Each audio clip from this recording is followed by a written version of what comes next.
Nigeria Labour Congress holds nationwide protest once against three-day strike. House of Representatives stepped down motion to halt proposed ban on motorcycles. National Bureau of Statistics to verify program to increase access for out-of-school children. On business, African Development Bank President Adesina urges U.S. investors to back Africa. On international scene, Russia to quit International Space Station after 2024. And on sports, Asuu welcomes Messi back to Barcelona. Hello and welcome to SBTV Newsroom. I am Umukuthum Mohammed and now the news in full. The Nigeria Labour Congress on Tuesday held a protest across the country amid the prolonged strike by university workers. While the demonstration is expected to take place in all 36 states of the Federation, the Federal Capital Territory will join the protest on Wednesday.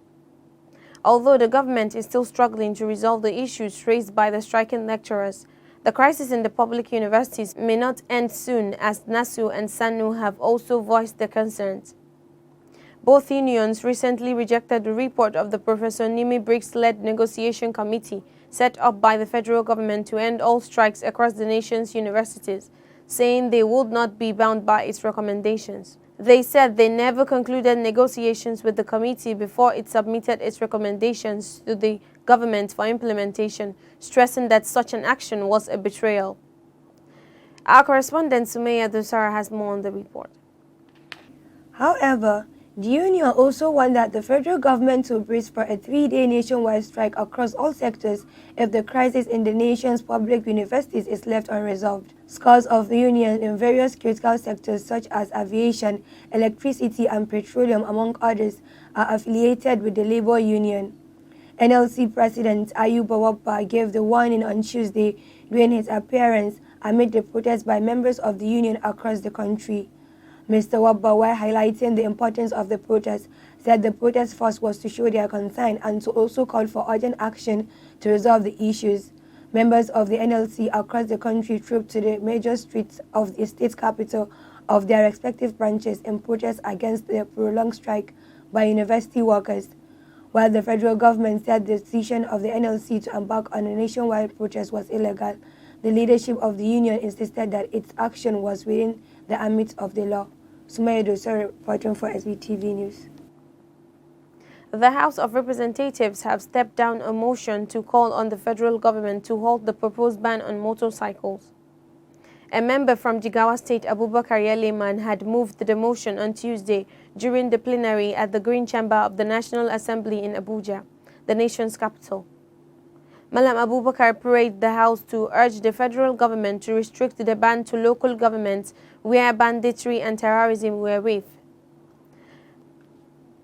Rafia Nasara has more on the report.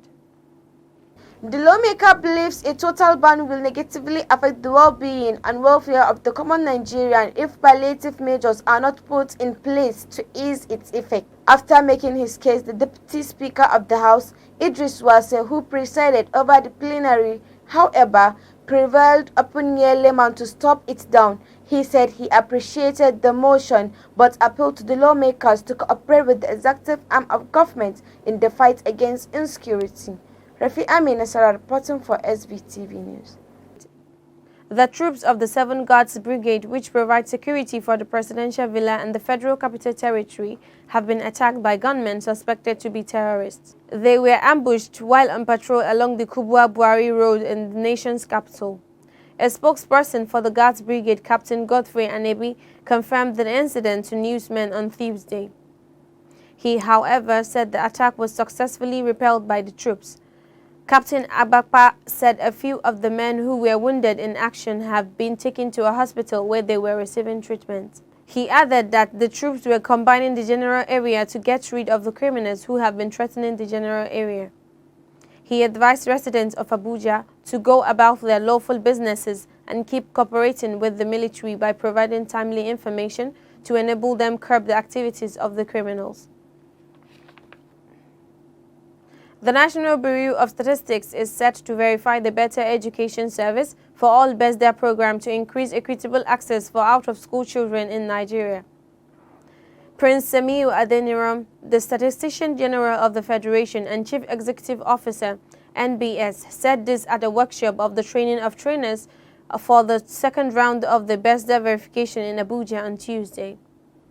Newsmen reported that BESDA is a program for results founded by the World Bank to support an increase in access to basic education by increasing equitable access for out-of-school children. The program is also aimed at improving literacy and strengthening accountability for results in basic education in Nigeria. According to him, the training is a culmination of months of planning and preparation for the main verification, which has included several activities. He urged all trainers, monitors, and data editors to fully participate and engage in this training exercise. No fewer than 2,000 people have benefited with the Zamfara State Free Medical Outreach in Gusau local government area of the state.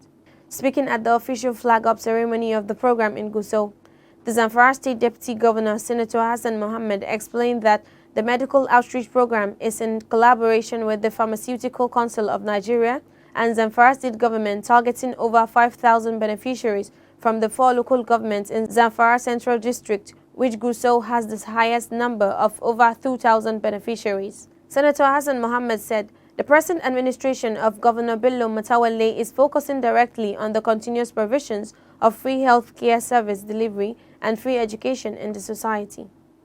He further confirmed to the public that the state governor has approved the instant upgrade of Damba Health Care Center to a full-fledged general hospital and has directed the reconstruction of the General Hospital Gusau to the best standard. The journalism practitioner in Zamfara State has been called to discharge their duty according to their professional guidelines. The call was made by the Federal Commissioner, National Population Commission, Zamfara State, Alhaji Muhammad Mutakarini, when he received the newly elected leaders of the Nigeria Union of Journalists, Zamfara State Council, in his office, Gusau, the state capital. Our correspondent Zainab Abdullah has more on the report. The commissioner said journalists have a vital role to play in the society and urged them to sensitize public about the activities of the commission and population in general. He said people are not aware of the full activities of NPC, which is not only about the population but data collection, border demarcation, and gender base. He therefore thanked the leadership of the NUJ for the visit and assured them full support and cooperation of the commission in all their activities. Earlier in his speech, the chairman Nigerian Union of Journalists, Comrade Ibrahim Musa Mezari, said they are in his office for a courtesy visit and solicit their support to the commission for the smooth conduct of their activities. Zainab Abdulwasi, you reporting for Standard Voice Television. The presidential candidate of the Labour Party, Peter Obi, decried the nation's worsening insecurity as bandits and terrorists continue to wreak havoc in parts of the country. Speaking during an interview with newsmen, the former Anambra State Governor backed up calls for the creation of state police. He said all 36 states should be responsible for the security of their residents within their domain. Mr. Obi said the security situation has become a complete worrisome situation for everybody concerned, saying he feels the federal government should do more. The Labour Party candidate insisted that the state governors should have every security apparatus to protect lives and properties within their domain. According to him, empowering the masses is the means of solving the security challenges as people will not indulge in criminal activities. And on business, over to Amina Kabir Sarki. Audio Jungle.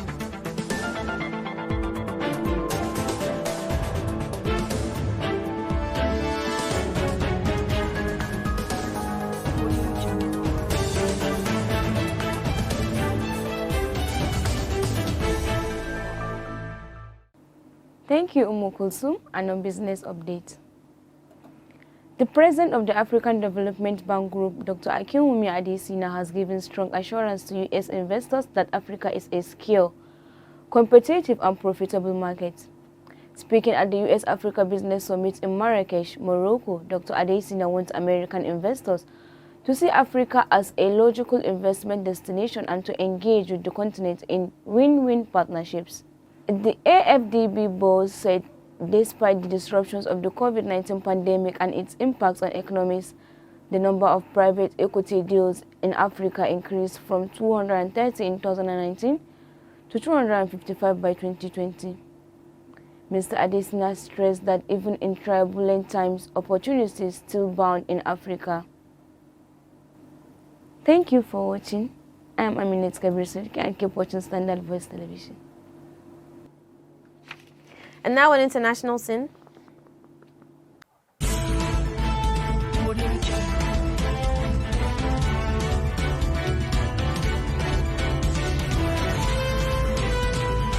Audio Jungle. Russia said on Tuesday it was leaving the International Space Station after 2024 amid tensions with the West in a move analysts warned could lead to a halt to manned flights.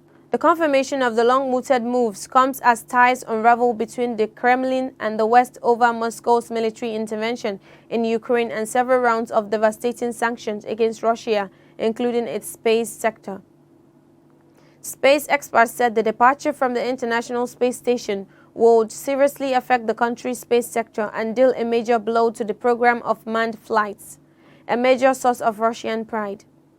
The ISS is due to be retired after 2024, although U.S. space agency NASA says it can remain operational until 2030.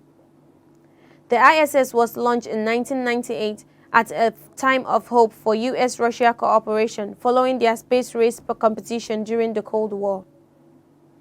And now in sports.